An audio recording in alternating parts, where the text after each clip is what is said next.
Yeah, welcome to the second series of the You Must Be Joking podcast with myself, Will White. And me, Eric Lawler, and we are delighted to say that our very first guest of the brand new series is none other than... The very wonderful, entertaining and hard-working... So stop there now, just let people guess. Okay, so guess. He has a TV show as well where he has to guess who the guest is. Who the fuck is hardworking Yeah. and entertaining? Like this, Is it John Creedon? Yeah, like, we actually didn't know who the guest was on this podcast. Yeah. And we're But still he's trying after to figure it walking out. in and we know him now. It's Tommy Tiernan, everybody. Yeah. Tommy, thanks for gracing us with your presence. My pressure, lads. Yeah, it's absolutely brilliant to have you. You're in the middle of a massive tour again, Tommy. You're Always always touring, always in Vicar Street, always in... And you're going to North America as well very soon. The thing is to remember, rather than think of it as kind of launching from tour to tour, is that you're always working.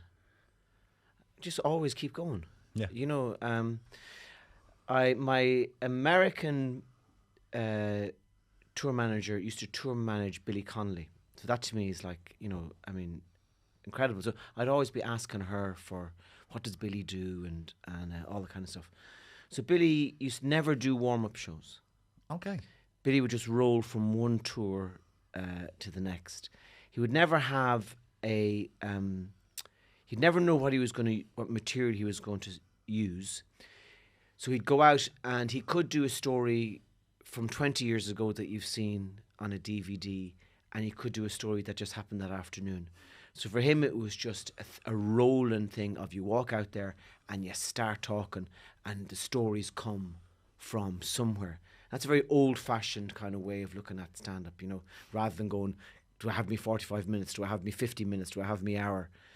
Billy's thing is a lot more organic than that, you know, and always working.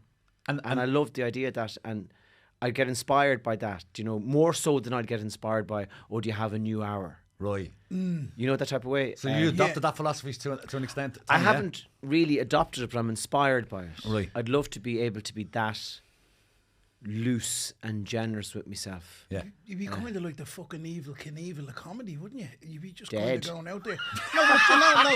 No. Multiple fractures. But you know what I was just thinking about when you were talking about that specifically? Was the time that you done the programme on the TV where you went into different venues in different countries. Yeah. And you had no material whatsoever. Yeah. You walked onto the stage and you just start talking about whatever happened, or you start interacting with audience members and to try, you know, salvage something from that and make it funny. And that to me is like... It's fucking like Al Qaeda. Like. Tightrope walking without the net, isn't it? Yeah, it didn't work though. I mean, I had some good nights from it, but Billy's thing is more stories, Right. and there was an air of desperation about that. I wasn't relaxed enough to do it properly. I'd get wound up before the show, Right. and I'd be too tense. And if you're tense, you can't play. And play is the key to the whole fucking thing. Yeah. You know, to be relaxed enough that you can invent, but to be aware enough that you can perform. And I've never, with the improv stuff, I never managed to do that properly. And was it because you were tense, Tommy, because it was improv and you didn't know where it was going to go? Totally, I was shitting myself. So walking out in Amsterdam and, you know, Ballybuffet, Twinned. and just having nothing, and you'd find something, and it was never relaxed. It was always pressure. So the key to it now for me is, and I'm not with the show that I'm doing at the moment. At the moment it's a struggle because I'm not playing. Okay.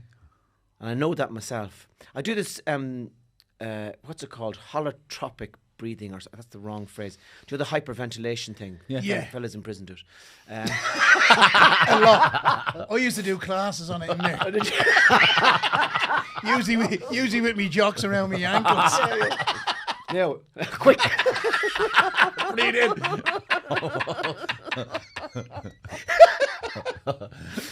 So I do that to change. That changes my central nervous system in a way. So for those people who don't know, it's you hyperventilate for about 5 minutes, then hold your breath on the out breath, inhale, hold your breath for as long as you can each time. You do that for about half an hour, and it changes. You go into a kind of a trance state. You know what I mean? And it's very good for I find it very good to do before a gig, in terms of kind of changing from the normal everyday Tommy into showtime. Right. You know, when you kind of, I get these visions as well, especially on the last one. So on the last, so you've been doing it for 25 minutes and you go into the last sequence of things, and then you hold your breath, and I swear to fuck, I get visions. Like tripping a little. Yeah. The Undertakers. No, well, I have a fair idea what it's like to drown now. Okay. You'd have done all right in the Titanic, so. yeah. I've an idea for a show. I get these visions when that things that I then use for the Okay, show. from that, like, so the breathing exercise just before the show, Tommy, that moment you have that vision, you go, I'm going to use a bit of that. I have no choice. I have no other. Oh, right. I've no other vision. I've no other inspiration to get through the show. Right. Especially when you're doing shows like I do 3 or 4 shows a week. You know, most weeks. So it's to keep performing at that level all the time. You need something. Yeah. And Billy's thing is, I'm so inspired by Billy's thing. You know, I was talking to Mark Maron. And Mark has a new show out on one of the platforms. I think it's called Bleak or something. Bleak is in the title, and it's fucking brilliant. Is it? Right. And I was talking to him, I said, that show is fantastic. And he says, that took a lot of hard work. And I don't really know what that means for him. Hard work and putting a stand-up thing together. I don't know, does he write stuff down? But it's all the time looking for inspiration and looking for how to, like, most nights, I'll be honest, most nights I come off stage and I go, fuck. Balls. Really? Yeah, most nights, and you're kind of going, what the fuck this? Should have been a priest or a... And more often than not, Tommy, let's be honest, like, it's a bloody standing ovation or something. Yeah, you know but you what I know mean? what, Tommy, as well? Sorry for cutting across you, Eric. It's like you're at the side of Vicar Street walking off stage going like that, you know, but everyone in the audience is going home after having a laugh. Because you're like, realistically, you know, and I know, and Eric knows, and anyone that's in this industry, the stand-up, we're our own worst critics. Owen O'Neill has a very funny story. Owen, for those of you who mightn't have heard of him, Owen, great stand-up comic from Tyrone. And he was... Great footballer too. Yeah, he was a solid footballer, yeah. His young fella had trials for Chelsea. That's right, yeah. For breaking and entering.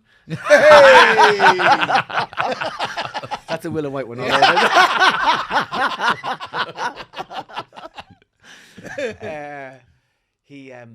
Owen was doing a show in Montreal or Toronto one time. And working, struggling, fucking finished the show. Audience stood up on their feet. He walked off stage. Canadians, what the fuck do they know? So it's that thing that it doesn't matter. Okay. What the audience, in a sense, it doesn't matter. Right. Because you could be in the shower after the show, you know, and you just be going, if I'm not happy with it, it doesn't matter how they're feeling about it. Okay. In a sense. Because I can't live with this sense of unhappiness all the time. And how long does it take you to switch off that? It takes me all night. Right. So I'm always full of hope the next morning. Okay. It's a new day. Like Christ. Yeah, you can reinvent yourself. Yeah, I can go, like, I always go to bed very, very sad and depressed. Wow. Okay. Even when I'm on the road. And but every morning I wake up and I go, wow, I wonder why don't I? Wouldn't it be great if I? So if you gave me the opportunity of retiring from stand-up every night, I'd probably take you up on it. But if you asked me every morning, I'd probably go, no, I have a new idea, I'm gonna. Right. But I wonder that you know, the kind of when your central nervous system is going through that, and I don't know what it's like for the comics, but when your central nervous system is going through that, especially when you're not drinking after a show. It used to be, whatever the show was, you'd have a pint afterwards, and you'd maybe another one, and then, you know, you'd end up in a nightclub and going to a party, and a couple of small ones. Yeah. You know, that there'd be a flow to it. Yeah. And the drinking kind of held you, the drinking kept you in a kind of a soft horn buzz. Yeah. Semi. You were semi. You were good to go. You're quite happy with yourself, yeah. You know what I mean? You were kind of, look at that legend. Yeah. It's like it's. But when you're not drinking, then I think it's a bit more difficult to navigate that post gig space. You know. Yeah. So do you find, as a person and as a comic, as we get older, do you find that you lower the volume down a little bit on your life and your lifestyle, like? Well, certainly in terms of the kind of reckless self-pleasing of parties and alcohol, absolutely. Right. But the older you get as well, the more you realise, all right, because we'd all know fellas who are dead. Yeah, yeah, true. Do you know what I mean? Yeah. We'd all know fellas we went to school with. Like a pal of mine that I was in school with, really good friends of them from 15 to about 20. And he fucking died last year. And you're kind of going, I remember him. I remember we were the same. Yeah. And he just fucking dropped dead. And you're kind of going, that could happen. Like, you've no idea what's brewing inside you. No. You have no idea, fellas are dropping dead from heart attacks every 20 minutes, like. Yeah. I passed 2 of them on the way up. Just dropped. That's how we heard it. That's the prices of the coffee across the road. I'll have a triple espresso. How much? So you do, even though you're more careful with yourself in terms of the crack, maybe after a show, you're also aware that you're not sure how much time you have left. So maybe you get a bit more ruthless in decision making. You get old, you kind of, I'm not doing that. Yeah. Do you know what I mean? Yeah. I'm not putting Kids you to up. school, they can fucking walk. Parent-teacher meetings. Do you know who I am? I get given out to parent-teacher meetings. Do you? You're a distraction. Yeah. Could you stop looking out the window, please? Tommy behind his Mrs. Toilet. Could you sit down and listen, please? Okay. Do you remember you used to get the pen and you used to pull the ink thing over? And Yeah, you got the put paper. the little paper, like a piece you Spit them at people. Yeah. I gave the religion teacher a loaf into the back one day. Into like the back? A fucking hard loaf. The back, like? Yeah, he was bending down correcting someone's Homework. yeah, and I was standing there with a book getting ready to show him something. But it was going like that. You know? Messing? Yeah, and he stood fucking up. you And loafed I hit him? him with such a fucking loaf into the back. A reverse sedan. And I knocked the window. Like, he kind of looked around and he was in shock. And How old everyone were you? just started laughing. I was probably about 11 or 12. Just before I Now look at the size of this head, Tommy. If you get a fucking wallop of that, like, it's gonna hurt you, like, you know. I had a parent-teacher meeting, Tommy, would you believe? My eldest son, Darren, he was school teacher for a while, and he was teaching my 2 youngest fellas. So we had to go down and have a fucking parent-teacher meeting with my eldest son for me twins. And I was like, what the fuck? Like, you know what I mean? What am I supposed to say here? Like, yeah, Darren, you could have told us it's at home. Same as coming in. Fuck's sake. And he even said, nice to meet you. Seen you a few minutes ago. We had fucking rashers. So Tommy, Jeremy Kyle show. are you best in the night or are you best in the morning, like with creativity, or does it just carry through the day? Like, what? Are you a morning person? Do you go up early in the mornings? There's a definite buzz after a show, but you're too tired to use it. I remember hearing about Joe.ie used to do a lot of writing after the show because he'd be in the right state, but he'd be removed from the pressure of the audience. Right. But I'm always too wrecked. And in the morning, I get my best ideas walking. Right. That's the. Would you walk much, Tommy? No. No?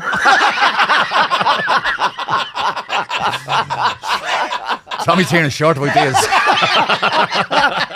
For a man that's on a show walking around Ireland, no, don't walk anymore. I'll get lift everywhere. No, that's I smoke cigars now. Come here, What's with I we love heard you on with the, cigars, we were Tommy? listening to you on the Bill Burr podcast, Yeah. and you know, you were talking about cigars. And sorry, I have a retainer. I got 3 teeth taken out last week, Tommy. Yeah, so yeah. I was clocking like this a little bit. But go on, you were going to say you're going to comment on that. So the graw you have for cigars, like I smoke a bit as well. Well, as I was giving out to me for I smoking. smoke crack, it's different. But I had a longing for a cigar after listening to the two years. I was like, Yeah, "Jeez, it's an lovely. for a cigar. There's a buzz from it, and I love that line Bill Burr said. I always get a bit sad coming towards the end of a cigar. Yeah. Because you're held by the smoke. I don't know if people who smoke cigarettes is the same thing, but you're held by this smoke. I have a shed on the bottom of the garden. I go down and puff away, and it's just this. It's gorgeous. Like the Ready Breck man. It's like that. You know, it's cloud, kind of yeah. you're in this kind of cloud of you're just held is the best way of saying it. Yeah, like a hug. And then the smoke dissipates and you're back to reality. Politics, Tommy, is it for you? I think Grania Shrug would be great, actually. Do you? Yeah, I do. Yeah, there's something about her. She has a kind of. She has a kind of strength and a power to her that I find interesting. I don't think politics are for me, really. I've been reading an interesting book recently called, this will frighten you now, called Jesus Before Christianity. Right. So it's kind of about what he was, the idea of this man going around and what he was kind of. Yeah. There's no joke coming It's up like here. he was a blackguard. Yeah. Just going around. Yeah. Just going I'm around. the son of God. What? But before the whole religion thing Oh, okay. happened, and it's all about the kingdom of God, and all about justice. It's all about social equality. It's like a people before prophet, PROPHET Could have been in the candidate. Green Party. Do you know what I mean? It's all, and so that kind of thing would inspire you politically. Yeah. To kind of go, you know, that there has to be justice for everybody. And you have to work towards that. Has to be equality. The weak and the poor have to be the number one concern of the political establishment. Yeah. So that I find that kind of thing inspiring. I'm not sure. Irish politics still seems a lot about favours. Yeah. Yeah. Do you know? So you scratch my back, I'll scratch yours. Yeah. Yeah. In terms of being able to do stuff for your constituents. Oh, you know, Imelda's blind. Could you? Yeah. Yeah. You know, can you help her out or whatever the thing is? You know. Speaking So of that's politics, inspiring. Tommy, you're touring North America during Yeah. the US presidential election. Yeah. Was that planned? Was that deliberate? No, so we're going to be in America. We're going to be in Canada the day of the election, and we're going to be in America the following morning. Will it be a new America? Will it be the same old America? You know, I think the problem with Trump is he's good crack. Yeah, he's like a stand-up comedian. You know what I mean? Because there's no, it's quite difficult to figure out what to do with the world and all the different problems in it. And Harris, I think, is a bit kind of tongue-tied because she's kind of going, well, it's hard to know what to do. Whereas Trump was just go, you know, shoot the cunts. Yeah. They're eating our dogs. Shoot them all. Yeah. So he's, in terms of entertainment value, he's awful crack. Yeah. You can't vote for him, but he's awful crack. He really so is. part of me, it's like watching a TV show. Part of me, I know, wants him to be president just for the fucking mayhem. Yeah, it's just the final episode. He's more, because he's interested in that way. But please God he doesn't win, because I think he's been an awful thing for the world. And what's the other part saying? The other part saying, be responsible, be reasonable. You know, politics is serious. This has a real effect on people's lives. He hates the poor. You know what I mean? But, you know, I find myself when I'm over in America watching Fox News because they're all such how biased it is. lunatics. Yeah. Extremists. You know, it's entertaining, you know. And it's a tour right around North America. So I start in Toronto and I do, I think, 16 or 17 cities. It's great. First time ever on a tour bus as well, which I'm 55 years of age and excited about that. Well, at amazing. least you'd be able to use it, Tommy. Remember you bought one over here? You couldn't get it up The the back RV, roads. yeah, that was. Do you remember? I bought this fucking thing from You Germany. had an idea for a tour bus in Ireland, Yeah, and then you realise we're going down tertiary roads. Is that what they're called? it was like a mobile library. I was bringing books to the people of East Leitrim. Who badly need them. Battle them all. Yeah, and it was too big. Yeah, it was. I ended up giving it to a fella who was made homeless by the banks, Okay. and he parked it in a field and lived in it. Still reading books. You know what I mean? It's off the grid kind of thing. Yeah, well, away from the bank anyway. Yeah. You know, they're awful cunts. Yeah. Do you know? I Awful see. people. I was at a game one time. I was gigging in Jongleurs in Bristol years ago.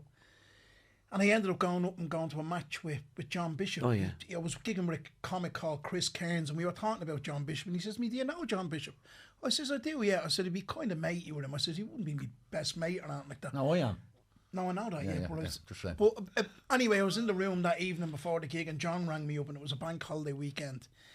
And he says to me, how's it going? He says, look, do you fancy coming to the match? The derby was on, everything were playing Liverpool.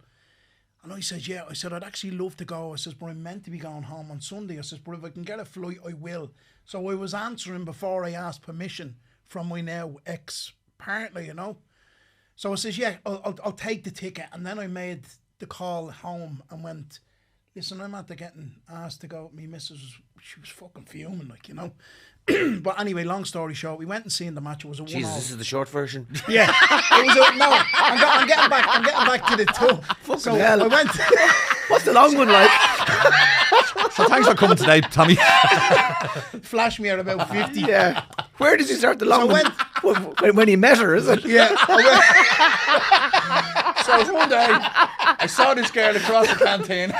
He's going fuck off. So anyway, after the match, John says we can go and meet the team, or we can go down to Eddie Izzard, who was playing in the Echo Arena. We'll go and meet the team. Yeah. So I chose Eddie Izzard because I love Eddie. Now, I know you've got a love for Liverpool. But the thing that made me go to see Eddie Izzard was, he says, look, we can meet the team again, like, you know what I mean? Okay, yeah. So I went down, and you're talking about a tour, but Eddie Izzard was in the Echo Arena. Oh, yeah, and we went down and had a bit of food, but he was on a tour bus at the time, like a proper... They're lovely, aren't they? Oh, my God, like... Have you seen it, Tommy, yeah? The tour bus. I've seen photographs of it. Okay. I think what it does is I have a fantasy of being a gypsy rambling boy. Yeah. Always on the move and just telling stories and talking for a living. A nomadic experience. And I think the tour bus just kind of, you do the show. Sometimes, like, I spent about 10 or 15 years touring rural Ireland in a kind of a fierce way. We used to do world tours of counties. That's right, yeah. So I remember the most we ever did, we did 14 in Cork County. Wow. And sometimes you'd be staying the night in the place where you were doing the show, and you kind of think, no, it's almost like, do you remember when you were young and you were kind of sleeping around, and you sleep with somebody, and you just go then? Just get up and live. Just go, you know. Yeah. That's an awful analogy, but Yeah. I'm not sure. But it's the only one I could think of. There's something about staying the night at a gig that to me feels slightly unnatural. I love the feeling of driving away from a town after a show. I love that feeling. My work's done here. Well, also you leave it behind you. Okay. You know what I mean? You're not bumping into people the next morning at breakfast. You're not seeing them in the bar that night. You're gone. You've done your show, and next thing it's a dark night, and you're driving through the countryside. Yeah. So I love that. So I think the idea of the tour bus is the same thing. You do your gig in Boston, in the bus, and you're on your way to Chicago. Nice. You've left it behind you. You're on to the next thing. So I love that feeling. I love the idea of that feeling. So that's why I've been so excited for years to get a tour bus. Do you like America? Love Americans, yeah. I love them. Do you? Actually, yeah. Like really like them. I really like them. They're funny. They're optimistic. They're friendly. And America is still exciting to me. I love being over there. I love it. Yeah, and it's like it's such a typical interview question, Tommy. But what is the difference between an American audience, say, and an Irish audience? What is it that you feel? I have a feeling that the difference would be we're more used to our type of lunacy. So you go see someone like Jason here, and you mightn't have seen a comedian like Jason before, but there's something about what he does that strikes you as part of us and kind of familiar. Yeah. You're kind of going, oh, he's just a mad cunt. Yeah. I can identify with that, yeah. Or something about you kind of, there's a part of your imagination that Jason occupies. You never get to do that. But Jason is doing it for you. So you kind of go, oh, this, great, yeah. Yeah, it mirrors you like Or something. in a weird way. It mirrors a part of you that you never get to personify. Whereas in America, sometimes they'd be looking at you going, I don't understand what's happening. what is this? So that's the thrill of performing to American audience. And it's the same with English audiences. Like, because I curse so much on stage and because I kind of, maybe go over the edge sometimes or because the show is so, I'm a performer in the sense that it's big gestures and big characters and, maybe mad sentences. I do get the feeling, and it's a thrilling feeling, that they may not have seen that type of thing before, or that I'm a bit, especially with the English, there's this thing of we're civilized, we have manners. Yes. Yeah. We're the ones who have established the world rules. We are the civilization. Yeah. And you're this cunt from the hedges. Yeah. Do you know what I mean? Yeah, yeah. And your filthy children are robbing stuff from the kitchen, and you're the mad bastard. And that's kind of thrilling. That's the difference, I think. Years ago, I was going across America, and what I found was the Republican cities were more crack than the Democratic ones. Oh, really? Because the Democratic ones had this thing of, especially like San Francisco, oh, you can't say that. Oh, yeah. Oh, no, you can't use that word for that person. Yeah. No, that could be offensive to somebody.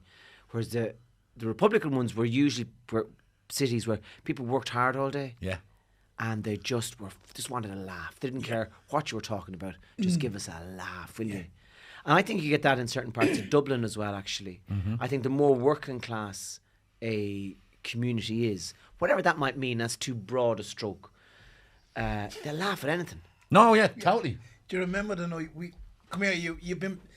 You've been very good to us in the past, and when we done the Bally, when I heard the word stroke there, it kind of prompted me back to the Axis. When you done a gig in the Axis for us in Ballymun, and you come out to the house. I was actually looking at the photograph of me, you, Tommy, and Dean in it. Yeah. But it was the night you were talking to the girl in the front row, and she was saying that her mother had a stroke. Yeah. And you done that, and you done the thing, and she went, no, it was down the right-hand side. Well, we fucking... And that's just people that just go with the crack. Yeah. Do you know what I'm saying? Yeah. Whereas you go to maybe a posher part of Dublin, I don't think they're able for that type of thing. No, they're not. And I think they're a bit more... I wouldn't say they have softer lives because... Reserved, wouldn't they? To be or something. Kelly Harrington said this great thing to me. I was talking to her about, working in the psychiatric hospital as... She works as a cleaner, I think. You know? And I says to her, Jesus, you're at the forefront of suffering there. And she turns to me and she says, everybody suffers. So the people in the posh parts of Dublin suffer as well. Yeah. But... there's just a different type of people. My sense of it, without being too general, is that there can be a robust strength in people who've had it harder financially and opportunity-wise. They're just up for the crack a bit more. They get it. Yeah. They don't take it as seriously or something like that, And there's also this swirl of, like, Willa, you probably noticed over the last while, Tommy, he's blown up. He's bigger than Taylor Swift at the moment, just selling out venues like this. And it's the working class community. I thought you were saying he put on a lot of weight. I did. And I got told the other day I have to fucking lose it. Yeah. Yeah. I've been having problems with my throat, so I went to see an ear, nose and throat specialist. He said, look, I checked everything, put the camera down and fucking have to lose a bit of weight. He says, you need to lose a minimum of a stone. Why? Because it's affecting acid reflux on my throat, yeah. Even if he's telling me lies, I need to lose a bit of weight. So it's good to hear it from him. How are you going to do that now? Well, I'm going to stop eating shite for starters because I eat a lot of shit. So usually like what now? Straight off the bat. This morning, what have you had? I had 2 pieces of toast and a banana. Was it white bread or brown bread? But usually what I'd have first thing in the morning. Ice. No, it's a donut. Usually what I'd have first thing in the morning is I'd go into the garage and I'd get a coffee and 2 croissants, at 7:00. And then I'd eat shite through the day. And then I'm like, my missus calls me Mr. Snackety Snack, because when she goes up to bed, she hears the fridge door opening. She said to me the other night, I just have this vision of you standing in front of the fridge going like that. My pretty. Eating yeah, shite. like Oliver Hardy. Eating shite, so you are what you eat. No, you're not what you eat. You're more than what you eat. But Just with that now, you could do a coffee and one croissant. That's French. They're all skinny. You could do that. I think it's kind of You like see a I think fat it's French like, I think it's like the drugs for me. It's like that one is too many and 1,000 is never enough. So one croissant is never enough for me. Do you know what I mean? So I kind of sometimes, in a sense, have got to walk my 12-step program around food and say that I'm fucking powerless over croissants and my life is unmanageable. Like, do you know what I mean? Because I'm putting on weight. It's affecting me. I know it's affecting me. I'm looking at photographs of myself. I'm looking at myself in the mirror. I'm trying to tighten some jeans on, and it doesn't work. I actually took a pair of jeans that I got sent home from Brixton Prison in last night. They're a 28 waist, and I have them in the house. It has HMP prison on them. I still have them there as a reminder. I tell you, eBay. No, I wouldn't sell these. These things have a fucking sentimental kind of thing to me. They're there. So it's 28. 28 waist. Linda's daughter Taylor had them on last night and they fitted her. Where do they say the HMP thing? It says it on the back of the tag. It's in the back of the tag. Oh, right. It has a H. And I got onto a plane in Heathrow with them jeans. I was so humiliating on a big plastic bag with HMP prison. But you're not written got a on duty-free it. bag. No, and got onto the plane with that. But that's... Look, come here. I know I'm putting on weight. I'm not comfortable about putting on weight. I've got a bit of a Ned Kelly on me and all that, and I'm gonna lose it for the right reasons. I mean, there was a time, as you remember, a few years ago, I was doing stuff for the hospice and doing down in your neck of the woods, doing the Gale Force West and the Connemara Adventure Challenge and all that. Yeah. And then, like, I just got comfortable in So myself. is it? See, nothing extreme will work for forever. So No. So you gotta. I just think cut down to one croissant. Yeah. Bit by bit, incremental. Yeah, I think when you get to where you need to go today, you're a little bit comfortable with your bodily image. I think it's the maintenance. Then it's maintaining it. Does your missus still fancy you? Yeah, she does. Me missus says she loves me unconditionally, like, which is great. I know. I love then- her. I'm getting married next year. Oh, well, then you're grand. Yeah. Don't need to try anymore, Will. That's such a fun. You're I'm sorted. hanging around with you. You're my Positive best man, influence. Tommy. Oh, Jesus. Tommy, another question we'd love to discover is, how did you get to know Michael D? So, I mean, so back in Galway in the late... So I moved to Galway in the late 1980s, and Michael was... He was a TD at the time, but he was also working as a lecturer in... so he'd just be around, and when I first started doing gigs up in Dublin in the mid to late 1990s, I'd have nowhere to stay at night, I remember there used to be a gig on the City Arts Centre that would finish at around 1:30, 2 o'clock in the morning, and they'd start letting people onto the train, the Galway train, at 6 a.m. I'd wander the streets for 4 hours. No way. Joking, I Tommy. just walk around, and there was that centre was to the centre on near the Olympia, up from the Olympia. Yeah. The gay spar. yeah, no, across from that. Oh, yeah. But there's a centre, I think, across the road from the Spar there. I remember that being open until like 4 or 5 o'clock in the morning. Jesus. So I was used to walk the streets, basically. And nothing bad ever happened to me. No one ever gave me guff or anything like that. And I'd make my way up to Euston then for about 6 o'clock in the morning, and they'd open the train doors, you'd fall asleep. And Michael would often be on the train, going up and down to Dublin from Galway. And I just sat beside him a few times, got talking to him. And that's how I got to know him. Wow. And great. I love the fact that he's still speaking out against Israel and championing the cause of the Palestinians. And, he's very vocal. And I'm very proud of the fact He's that a our president is taking top-class that stand. intellectual. Yeah. And there aren't that many of those in the country. Do you know? No. He knows more than anybody who ever criticises him. And he speaks well. He speaks from the heart and the brain. Yeah. He's to be treasured while he's there. He's He brilliant. really is. Tom, you want to move on to some of the things you've done in your life, as in, some of that sounds fucking ominous. I mean, the acting side of things. Yeah. And the Derry Girls thing, we have to touch on that, Tommy. What an enormous success that was. What a hugely enjoyable show that was. Yeah. Wild writing, wasn't it? Oh my God. From the get-go, from the first episode, Yeah. where the girls are on the bus and the British soldiers come on, and Michelle says, "Do you think if I said to him I had a bomb down my neck, or she'd put her hand down and have a look for it?" And the second or third line, she goes, "This is my cousin James. My auntie went over to England to have an abortion and changed her mind." straight away. You just know Yeah. this is off kilter. This is something a bit there's different. The madness in writing is just, as I spoke to you one time in the Ivy Gardens, and you were telling me about the writing. Like She's brilliant. Yeah, you were in fairness singing her praises and that, and it does show. I mean, just by a couple of things that you've said there, but I mean, it's just one of them things that just hold you all the time, like. And the level of prep and commitment that the girls especially put in to what they were doing. I don't know why I noticed it them in more. I think the older cast, say Granda Joe and Sarah and my missus. Yeah. I think their craft was so part of them. Yeah. That it almost looked effortless. But with the girls, they were so committed to what they were doing. Like their level of performance was fucking Jamie Lee, there we go. was phenomenal. They are proper fucking actors. Like they are. I was blown away by that. So you get the combination of the two, of the amazing writing and a great cast. And it's a recipe. It's a recipe for success. But it also, it was something that it was successful because it was so independently itself. It wasn't trying to be like something else. It wasn't trying to play by the rules. It was just going.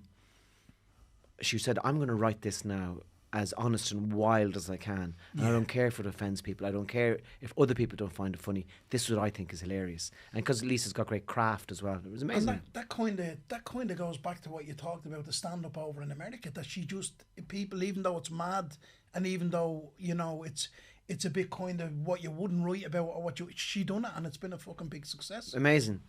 But a huge compliment to you. I know you mentioned the girls were brilliant actors, but what we loved about your performance, Tommy, as well, was that it was so understated. Tommy Tiernan, like one of the greatest comedians in the world, and obviously the lines were written for you, and you're probably given a little bit of feedback on how she wanted you to play the character, but it was always so understated. It was never, I'm going to try and steal the scene here kind of thing. Do you know what I mean? I just thought you played it so well, so cool within yourself, and I don't know. It was just like your performance was just impeccable. That's I wouldn't see it like that now. But No. but thank you. Yeah. It was very calm. It was real calmness about you. Yeah, just I suppose when we're so used, I suppose, to a lot of the times if we're in festivals or we go to see it, and there's that it's kind big. of and I mean, to me, like your stage presence is just. It's even when you do something with your fucking hands, it's like you take the whole stage up, even though you're only in a small part. But there was just that nice. It was like very like you had a understated. handful of Valium and you just went in and you just kind of sat there, and it was real. It was just a real niceness about it, very very calm. I suppose it showed a side to you, Tommy, that we're not used to seeing. Do you know what I mean? Grandpa Joe, you mentioned there, would probably have the funnier lines, but you'd be teeing them up for him. Oh, totally. Yeah. Do you know what I mean? And he'd be knocking them out of the park. Yeah. And that was a different, I suppose, discipline for you to do, kind of thing. I loved spending hours on set every day. I loved doing the same scene over and over and over. I got such a buzz out of it. Really? Just opening the door. What time is it? Let's do it again. What time is it? Okay, let's do it again. What time is it? This time with feeling, Tommy. Do it again. What time is it? Gotta write this time. And again. What time is it? Okay, lunch. It's lunchtime. Okay, we'll go back. We'll go back in again. Okay. Let's just have a run through now. Okay, Tommy, open the door. I forgot my line. Lion. It was, as you say, like Lisa wrote it such a way, Tommy. Like, does it change your perspective of the North at that time in any way, shape, or form? I suppose I've always had this thing that we let the North down. Okay. That when I say we, I mean I was only 7. I'll still throw a few rocks. Yeah. Could have, yeah. At the television when Coronation Street was on. So that'll be my sense of it. That when the troubles, when you say the trouble started, the troubles have been going on for. But when the resistance became violent and visible, and say around Bloody Sunday and stuff like that, I think the Irish Republic let the Catholics in the north down by not getting involved. Okay, just kind of ignoring them a little bit. Just trying to, well, it's it's okay for us down here. I don't know, efforts were made, but not to a huge degree. Was my sense of it. Right. That they had to put up with stuff that we're mostly unaware of, and then the thing of working on. So half the crew would have been Protestant, and half the crew would have been Catholic. It's just good crack. Do you know what I mean? People really, really taking the piss out of one another. Yeah. There was, I remember one time, now I'm sure he did it to wind us up. I'm fucking sure of it. There was a guy on sound, and you don't relate to them as in a sectarian way. No. That's just, Edmund on sound. Edmund. Alistair. Victor, where's Victor? But he's just a sound guy, and you just get on with him. You're having a laugh, and there's a half a slag going round, and that's how you survive these things, is by laughing, And he's holding the boom there anyway, and he's, we'll get this done now. I have a bit of work next year on the mainland.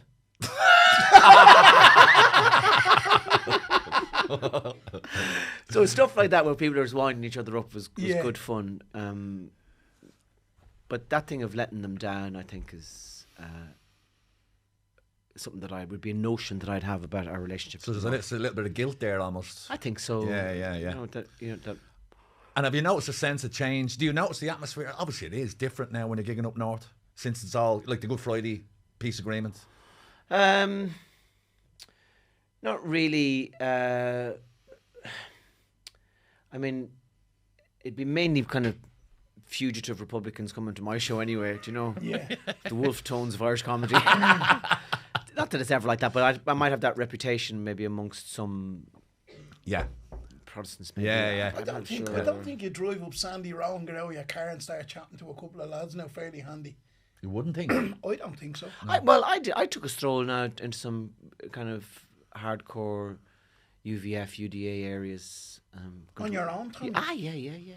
I just chat to them and go and I went into this clothes shop, so I'm walking past all these murals, these UDA murals, all that nonsense, and I walked into this shop and what do you do yourself?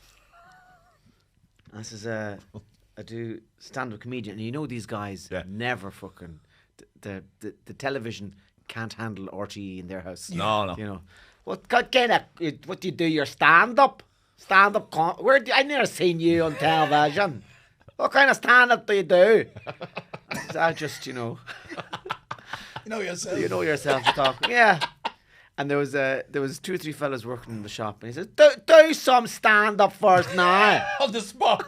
And I says, no, I wouldn't be able to. And he goes, this would be a fairly big crowd for you, would it? Like, I've arrived. I know you'd have to. Vast majority of people are good crack. Yeah.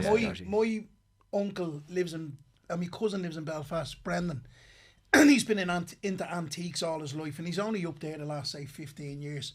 So we went down, there's a place in Belfast where there's a few antique shops, so he just kind of went down and was having a look, and he was asking the lads questions about where there's fairs and wherever you can buy stuff or whatever, and he says, I used to work for him. He named a couple of places in Dublin where he worked, and he was talking to the fellas, and they were real kind of standoff looking at him, and one of them looks at him, he goes, are you Catholic or are you Protestant?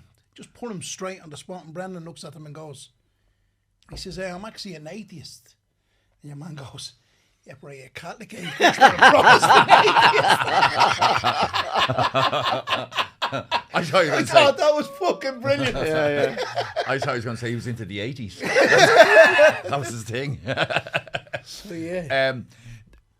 Acting, Tommy, is that something has that ever been something that you'd like to have done more of, or are you happy where you are? And like I said, I love spending time on set. I love it. Yeah. I remember, but it goes back to that thing of enjoyment. What do you enjoy doing? I spent 2 days recently working on a play by this fella, and I loved that. Just a workshop, myself, 2 other actors, the director and the writer, sitting around a table, reading the play over and over again, and the director and the actor having ideas and all that. And I fucking Just that creative process. Yeah, I loved it. I love writing with other people. I love collaborating with other people. I remember doing a film once years ago, and I was in the car going back to the hotel with this woman, a great Irish actor called Aisling O'Sullivan. And I'd get fairly stressed sometimes getting ready for a part, you know, kind of worrying about doing it right and all that. And I said to her, when is this crack? Like, and she just turned to me, and she's one of the best performers I've ever seen. And she just goes, it's never crack. So it's about, I don't know how much more of that I want to subject myself to. So if you just follow the stuff that's fun. So my missus now is a psychotherapist and goes on all these workshops, learning about different types of psychotherapy, and she's mad for it. She is fucking, you know, a 3-day workshop on grief or, you know, whatever. She's, couples therapy, gone off. So she's found something that she kind of is buzzed up by. And because you're living with somebody like that, you'd be kind of going to yourself, well, what's my thing? Where am I having the crack? Where am I? So I enjoy being on set, like I said. I put myself under too much pressure, though, when it comes to acting. It's not because, Tommy, and I kind of, I know. Where's the fun? Do you know what I mean? Yeah, I kind of, like I was saying, when I do a bit of acting, I feel there's more pressure in the acting than there is in the stand-up. I think when you're doing the stand-up, it's your own material. It's, you know, if you let someone down, it's yourself you're letting down. Whereas when you're acting, you're trying to give justification to the words the way the director asks you to do it, the way the writer wants you to do it. And I feel that as a pressure. That's why the pressure comes on. Is that? I think I just really, really need to be special. It's not a common thing, Eric. You're too ordinary, Tommy. You're just too ordinary. If you were given the opportunity to play any part that you could play, whether it's a film gone by or something type of character, is there anything specifically that you'd like to do or that kind of intrigues you? I'd love to have a non-speaking part in Fair City. That can be arranged, Tommy. That can be arranged. I'd just love to be in the pub the whole time. Yeah. Just in McCoy's. Yeah, and 2 people are talking. I'm in the background of the back. Do those. It's a skill in itself. I'd love to do something kind of Shakespearean. Oh, just, yeah. You know, something. Or Yorick. I've got a mate of mine, Stanley, is an actor over in London, and he's a real geezer, and he's got a great. He wrote a book as well, and he was in Othello. Othello? Yeah, and he's an amazing actor. Like, but I'd love to do something, because any time I get, even though I've only kind of had small stuff, it's always stereotypical fucking, you know, working class, drug addict fucking, know what I mean? I'd like to do something. Young gay man going playing Dalkey. Yeah. Or Downton Abbey or Bleeding, you know, something like that. That kind of takes you, I suppose, in a sense, out of your comfort zone to do something that you normally wouldn't fucking do, you know? So it's that thing all the time. It's the challenge and it's the fun. So how do you marry those two? If someone says to you, okay, I want you to try something really different, it's going to be really stressful, but you might get a great sense of satisfaction at the end of it. So do you want to spend your life doing that? Are you at an age now where you kind of go, I've had that experience, you know? Yeah. Or do you want to spend your time doing stuff that you find enjoyable? You know, it might be really low pressure, you know, so I find that mix hard to balance. And I have a habit of putting myself under pressure unnecessarily. It's just the way I'm designed, is always try the difficult thing. And it leads to a more stressful life, actually. You know, I did a play a few years ago, just before the coronavirus arrived, and it was me and Dustin the Turkey. Tommy, oh yeah, right. So it was 2 halves, 45 minutes each half, right? And it was the most stressful thing I've ever done in my life, and I'm glad he did it, because I'm going, like you said there. Now I know what I don't really like, the pressure that came with it. I'm on stage for 45 minutes. Dustin's in a truck beside me, but whoever's controlling is just reading the script. underneath him. Yeah. And I'm having to remember every single line. And the pressure that brought, Tommy, unbelievable. I've never been as stressed. We missed our opening night because I Sponsored by Paxo. yeah. Because I still, what, Bisto? Paxo. Do you never hear of Paxo? Yeah. Paxo's like a stuffing, isn't it? Oh, for the turkey? Yeah. Right. Yeah. But it was... I don't know which one of you feel sorry for. That. It was the most stressful thing. We missed opening night because I still wasn't 100% on the words. But then I have to say, though, once the second night rolled around and I got it, the sense of satisfaction that you actually... Well, so what did you say to them for opening night?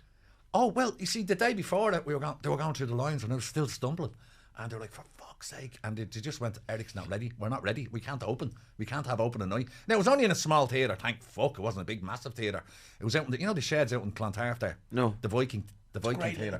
Oh, it's a beautiful little space. And was it that you hadn't learned the lines or you just couldn't learn them?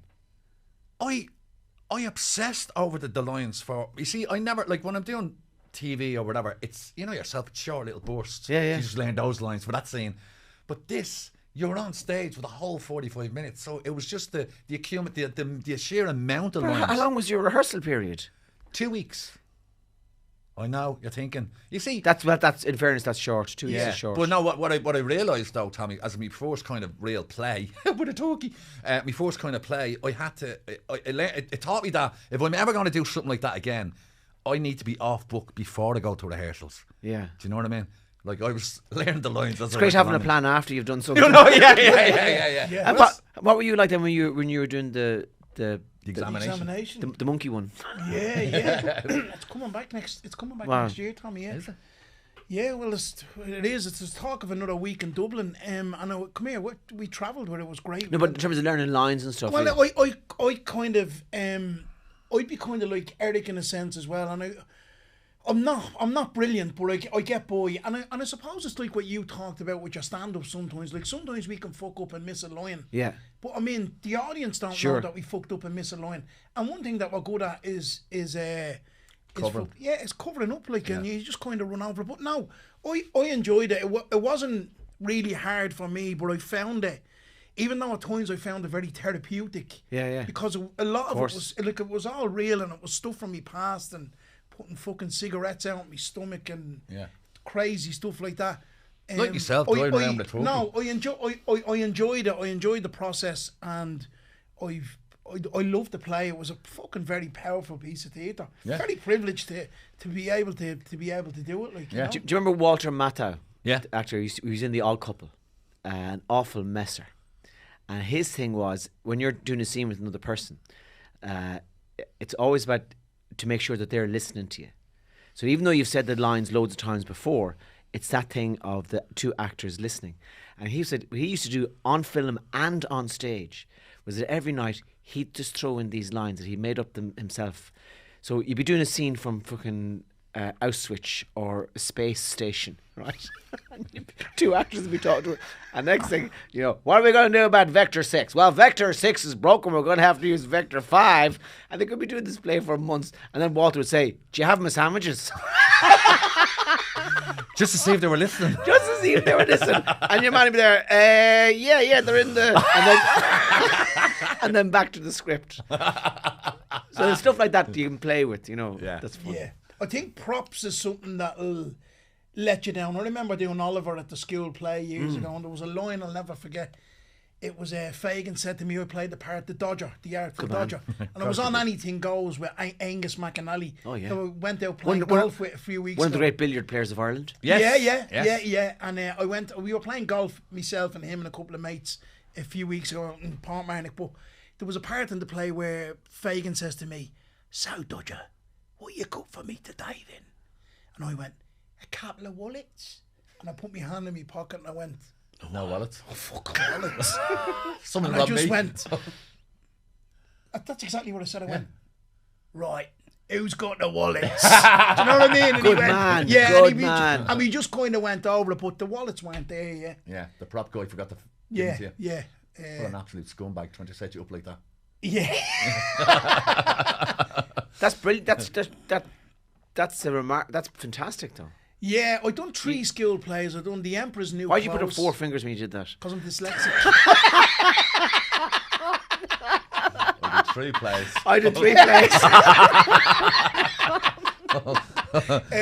I done the Emperor's New Clothes, where I played Dan, the crazy brother. And then I didn't. The Emperor's New Clothes, I played Cipollino, the jester. Right. In The Emperor's New Clothes. And then I done Oliver. And then I done Joseph and his amazing Technicolor Dreamcoat. And what were you in that? Dan. I was the bad brother, Dan, Okay, right. in that, yeah. Right. It was great crack. Is that I Have a Dream? Yes. Yeah. Martin Luther King was in it. Yeah. With his amazing Technicolor tracksuit top. Tommy, technology's advancing now, and AI and all is out there. Here's just a random question, right? If you were to make an AI robot, an Irish robot, what characteristics does it need to have? Is that based on Grania Shoiga, really? Beautiful Grania. People come up to me recently in regards to the chat show, and they said to me, we can develop an AI thing for you if you like. And I says, what do you mean? And they said that we can put together an AI Tommy Tiernan who would sit in a virtual studio, and people would put on virtual goggles and feel as if they're sitting beside you. And we can program it in such a way that the AI will be able to ask them questions and will be able to converse with them depending on what they reply. Wow. So that's fairly out there. Yeah. Now I said no, but that's Yeah. But that's where the world's going at the moment, you know. So you sit down, you have the goggles on, and the AI says to you, "Well, how are you getting on?" So it's like being interviewed by you. Yeah. Wow. And they'll say, "I'm grand, I'm okay," and that will trigger a load of responses in the robot to ask another question, and they might mention something like a town in Dublin or a relation, and it all just Jesus Christ. amazing. That's kind of very frightening to think, because I tell you what I'm taking off that is that if they can do that, so in the future there's nothing to stop, say, me, you or Tommy doing a gig somewhere and to talk about something on stage that's going to get you fucking cancelled, like. Yeah. Do you know what I'm saying? And like, what do you do in a fucking situation like that? What do you mean? Say that again. Like, if you just say with AI and technology, like they could do an image of you being somewhere in a club saying something. Just say you were on in Vicar Street one night. They could do the image of Vicar Street on whatever and have you saying something like, you know, something about sexist or something racist or something that people are going, we're not fucking going to see him anymore. Yeah, no, I know, but that's like there's guidelines now, I think, and there's protections out there for AI generated content. Like when it goes out online, people have to say that it is AI generated. You can't just go, oh geez, there's Tommy in Vicar Street. Well then I feel a little bit better than that. Yeah. No, come here. You still have to go, and be honest about it and go, yeah, it is AI. Right. Do you know what I mean? Tommy, a question I want to ask you. Capital of health. So far, like, I mean, the show that you're doing, obviously with the guests and that, what guest out of the whole lot of them kind of made an impact on you? Not that I know you'd Roy Keane, who was probably one of our, sure, you know, the nation's heroes, and was great. And I have to say, like, for what you were given, you know, you done a fucking great interview with him. He's a hard man to get stuff out of, as we know. Sure, yeah. But I'm saying, out of all the guests that you've had in all the series, is there one of them that you kind of walked away from and went, fuck? And before I say that, I'm going to tell you who was mine. Yeah. And it was the you were on it. Maybe a man will always. Yeah. I learned a lot from myself. Yeah. He moved me. I think he was AI generated. That's when I used to work for the furniture delivery firm. He moved me. It was the guy that was on that blew his fucking arms off. Oh yeah. That was that got the 2 new arms. Yeah. That, like, him and the girl that landed underneath the train in London. Yeah. They were. I know I said one guest, but I mean it would be him first and foremost. Yeah. That I kind of, you know, when the program was over that night, I just kind of sat there thinking to myself, fucking hell, and thinking how strong that the human being is spiritually, physically, and fucking mentally. Relentless. Something like that. He was relentless, and so was she. She was fucking. And she's beautiful. Oh.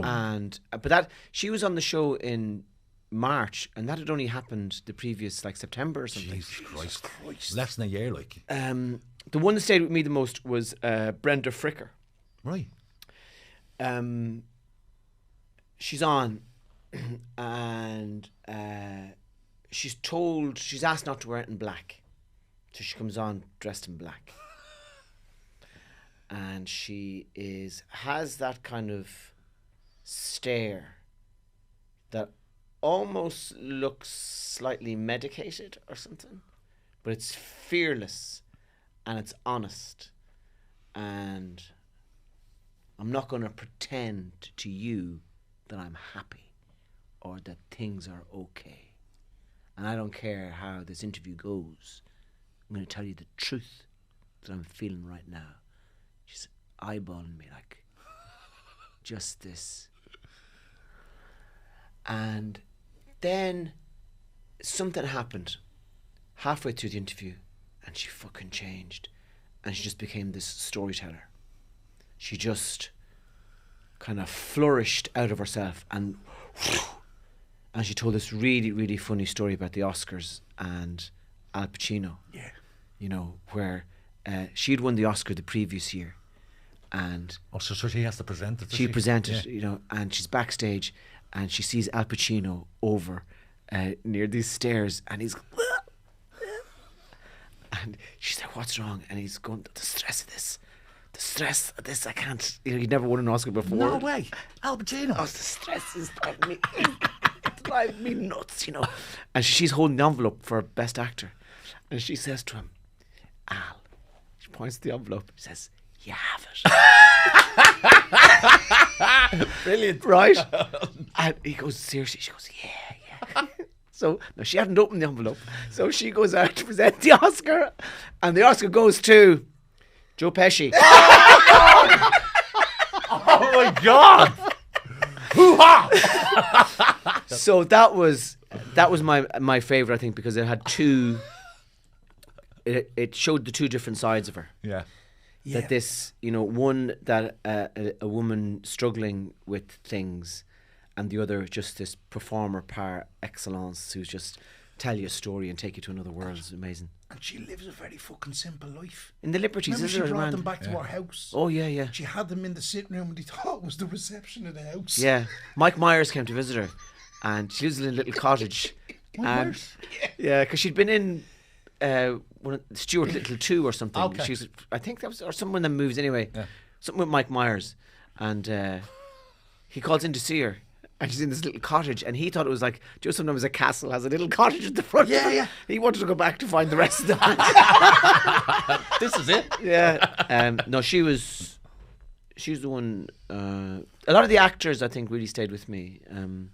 Stephen Ray and Gabriel Byrne and all them.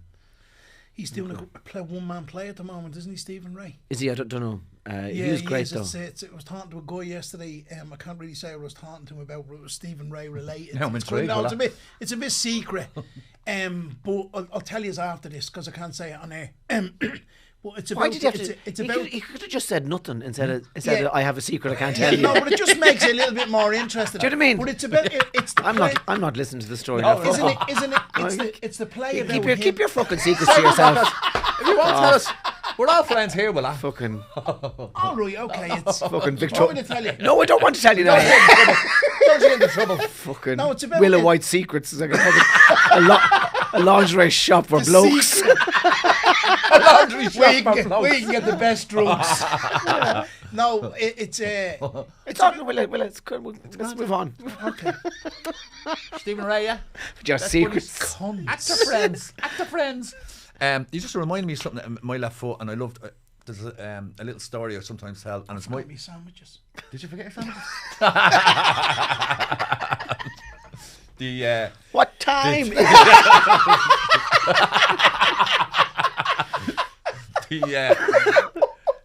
My left foot. It brought me back to there was basically it's set up when you become an actor or you play a character. Yeah. Sometimes, particularly in Dublin, people think you're that character all the fucking time. I get it all the time for various city, right? But at the premiere of Lincoln, it was held in Dublin. The world premiere of Lincoln was held in Dublin, yeah. right? Daniel Day-Lewis is there, Steven Spielberg arrives, the whole big glitzy red carpet, A-list affair, and there's a moment where Daniel Day-Lewis, as Abraham Lincoln, he goes, I am the President of the United States of America. And a long voice at the back of the Savoy went, good man, Christy. And the whole place is and I love that Spielberg going, no, fuck, it's Christy. Let Christy take it. Roddy Doyle tells a very funny story about when he was at the peak of he just won the Booker Prize, and family had been on. He's real famous. He's on the Late Late Show, and he's walking. I don't. Where does he live? Over near Croke Park or somewhere. He's walking around there. Drumcondra area. And he's walking by this bunch of lads, and this fella goes, "Hey, you come here." Roddy goes over to him. He goes, "Are you Roddy Doyle?" And Roddy goes, "Yeah." And your man goes, "So what?"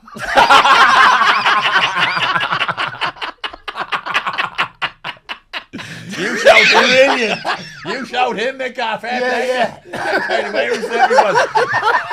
Must have smelled himself that way down a bleeding peg or two. Brilliant. Lovely, isn't it? So what?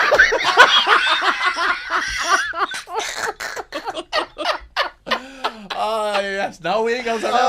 Stop. Oh, lovely. So, have you anything to ask our esteemed guest? No, I think We've covered his whole career there, yeah. Yeah, we have. It was Tommy, it's just a fucking pleasure to get My you, pleasure to be yapping with you, lads. Really, Thank really you. is.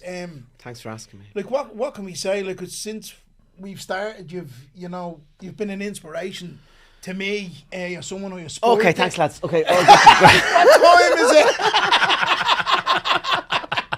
No, come here. You have been, and come here. I remember years ago, you were doing the show. What was the show you done, Tommy, with the brilliant painting that you had in the background with the balloon and the? That was Loose. Yeah, Loose, you wrote. I got a poster of you at that show, and you wrote underneath on the poster. You wrote. What time is it? To Willa, run on for a long time, and you put your name underneath, and I have it on in the house on the thing, and hopefully I do run on. Hopefully we all run on for a long time. Yeah. Oh yeah. Tommy Tiernan, thanks very much for coming into us. An absolute pleasure. Thank you so much, Tommy. Thank you.